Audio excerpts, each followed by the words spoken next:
Tags on Narrato help you efficiently navigate, filter, and categorize content items on your workspace. This video will show you how to add tags and work with them. Adding tags on content items allows you to neatly categorize them, enhancing efficiency and transparency. To tag a content item, click on the Add Tags icon. If you have created tags before, they will appear on the list. You can just click on the tag you want to apply. Or you can create new tags by clicking on Add or Edit options. Add a name for the new tag. And choose a color to represent the tag.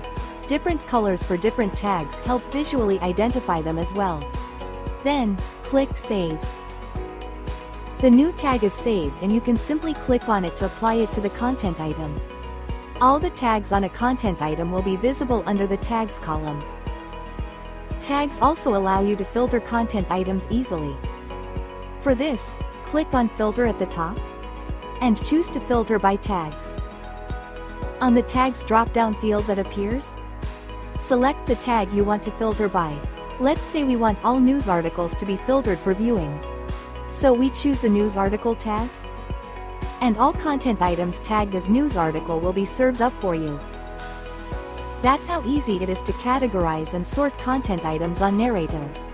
Streamline your workflow with efficiently managed tags on Narrato today.